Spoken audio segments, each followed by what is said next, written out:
Ya, Assalamualaikum warahmatullahi wabarakatuh. Selamat malam. Kembali lagi bertemu di perkuliahan Geologi Indonesia pada minggu ke-8 mengenai geologi pesisir selatan dan timur Kalimantan. Kali ini adalah part yang kedua. Setelah sebelumnya kita sudah membahas mengenai uh, geologi cekungan Barito, cekungan Tarakan, dan cekungan Kute. Untuk part yang kedua ini kita akan membahas mengenai potensi sumber daya termasuk yang sudah dibahas oleh Pak Felix wilayahnya. Jadi ini akan uh, lebih luas lagi areanya untuk potensi sumber daya.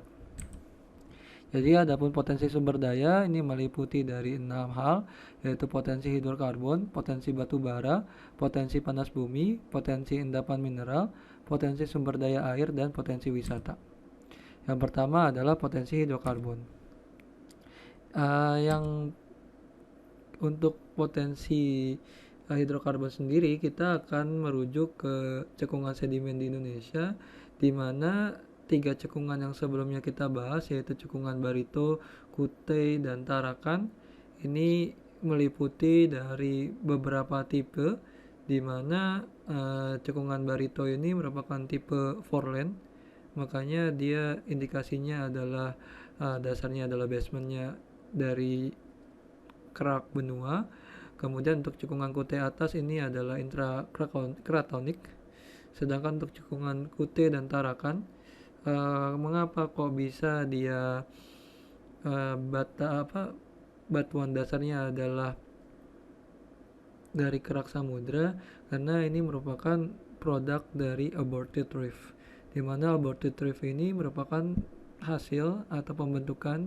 Jadi gerabelnya terbentuk tetapi beberapa tektonik ekstensinya berhenti sebelum rifting sempurna. Jadi ketika rifting sebagian terjadi terbentuklah cekungan.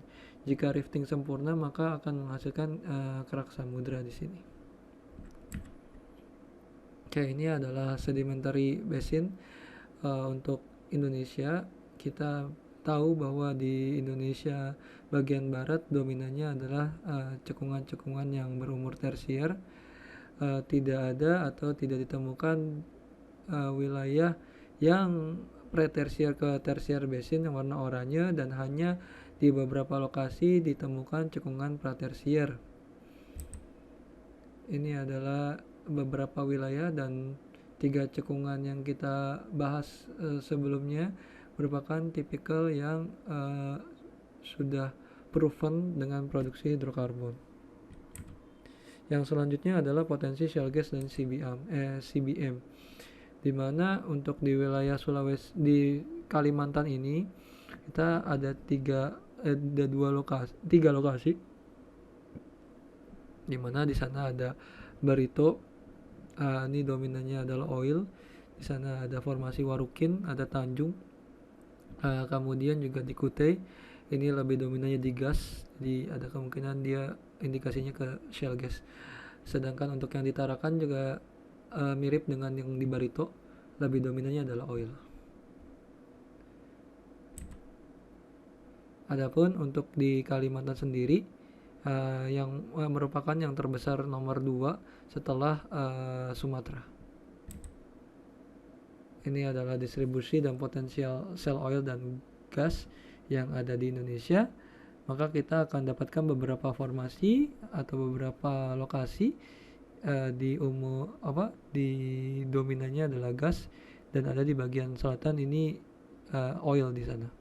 Sedangkan kita akan dapatkan di sini umurnya dominannya adalah Neogen ke Quarter. Dan ini adalah untuk yang di Kalimantan.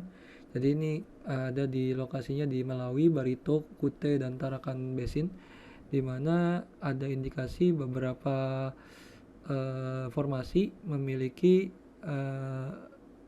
litologi serpih yang bisa mengenerate adanya gas di sana. Kemudian ini adalah CBM, dan kita tahu CBM di Kalimantan ini juga yang nomor 2 terbesar setelah di Sumatera. Adapun ini adalah Resources of Indonesia dari Advanced Resources International Incorporation tahun 2003, di mana memang yang terbesar untuk di Kalimantan itu ada di Barito, di formasinya ada di Warukin, untuk di Kutai ada Balikpapan di sana, dan juga ada di North Tarakan ada Tabul, ada juga Cekungan Berau di formasi Latih, dan ada juga di Cekungan Pasir Asam-Asam di formasi Warukin.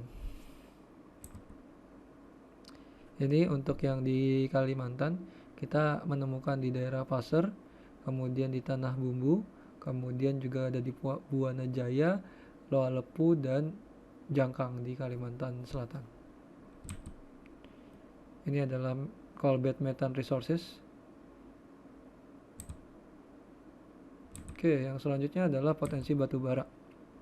Jadi untuk batu bara di Kalimantan sangat melimpah, khususnya di wilayah Kalimantan Timur dan Kalimantan Selatan. Di sana batu baranya ada yang sangat tinggi dan juga ada yang sangat tinggi.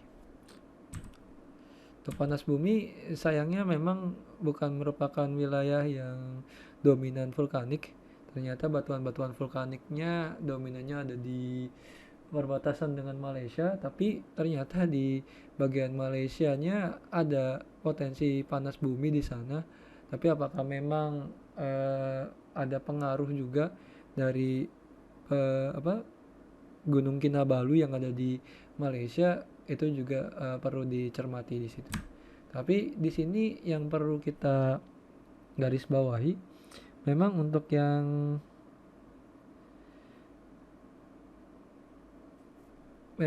yang karena batuan vulkanik ini memang sangat sedikit di daerah Kalimantan, tapi jangan salah ada beberapa batuan terobosan yang memungkinkan adanya sistem geotermal lainnya di sana. Oke, yang selanjutnya adalah potensi endapan mineral. Sama di daerah Kalimantan kita juga akan dapatkan beberapa lokasi di mana merupakan hasil deposit di provinsi untuk AUCU di sana. Kita ada Mirah, ada Monmuro, ada Kelian, Busang, Bulagidun, dan beberapa lokasi lainnya yang merupakan hasil atau sabuk metaloid untuk emas dan CU.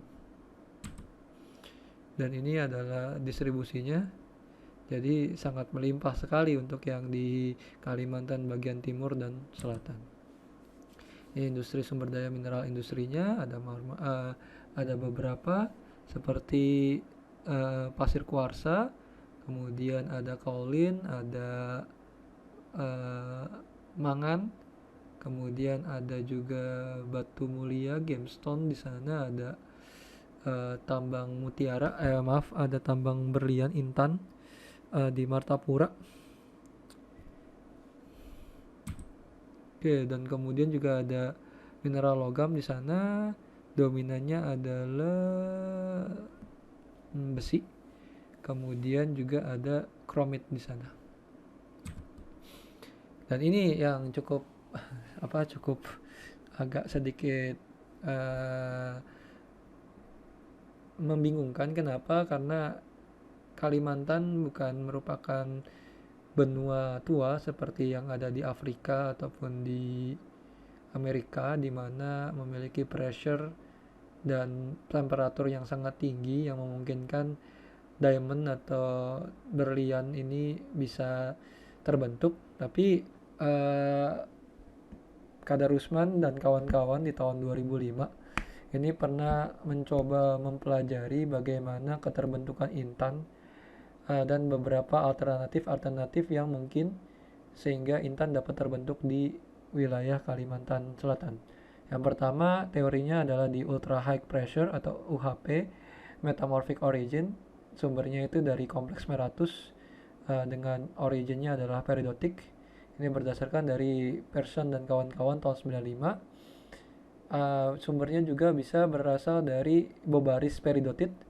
Ini bersumber dari Koolhoven dan fundamental description. Kemudian ada juga teori yang kedua berdasarkan dari meteoritic origin, di mana adanya textile dan impact crater like structure in Martapura Utara. Kemudian ada juga yang teori mengenai kimberlite dan lamproid origin. Ini dimulai oleh Bergman dan kawan-kawan tahun 97, 98, serta Spencer dan kawan-kawan di tahun 88. Sumbernya berasal dari cratonic core dari Borneo Tengah dan yang sekarang sudah tererosi. Dan yang terakhir adalah lamproid origin menurut Parkinson dan kawan-kawan tahun 2000.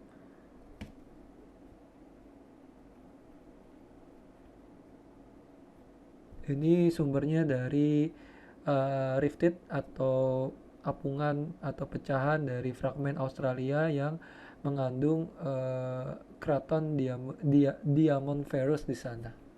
Jadi karakteristiknya mirip dengan intan yang ada di Australia. Untuk potensi sumber daya air, dan ini cukup mengkhawatirkan ya sebenarnya di wilayah Banjarmasin, Palangkaraya, dan di beberapa lokasi memang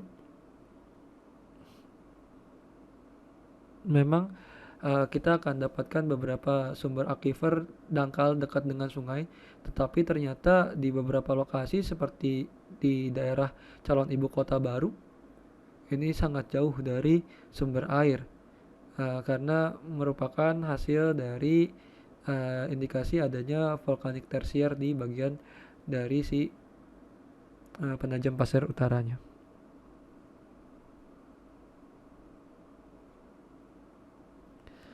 Oke, kemudian ini yang cukup ini juga yaitu potensi kebencanaan. Jadi untuk letusan gunung api memang Kalimantan relatif hampir tidak ada gunung api di sana. Hanya ada gunung api tapi di bagian Malaysia yang yang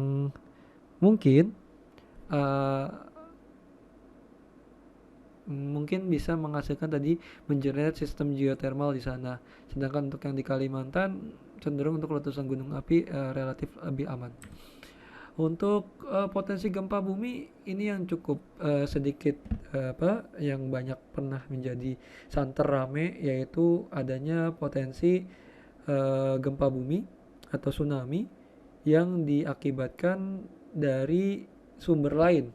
Jadi sumbernya itu berasal di Sulawesi, tapi bisa menyebabkan bagian-bagian yang ada di Kalimantan bagian timur dekat dengan ibu kota baru ini terdampak dengan gempa tersebut. Oke, ini adalah tanah longsor dekat dengan yang daerah tinggian di bagian Kalimantan Timur dan Utara. Oke, untuk minggu depan kayaknya masih asinkronus karena saya harus ke lapangan. Oleh karena itu saya meminta untuk minggu depan kita akan membahas mengenai geologi daerah timur dan sekitarnya. Mungkin nanti akan ada kuis atau tugas dan nanti akan saya infokan kepada ketua kelas masing-masing. Oke, sekian dari saya. Lebih kurangnya mohon maaf. Assalamualaikum warahmatullahi wabarakatuh. Selamat malam, sampai ketemu minggu depan. Terima kasih.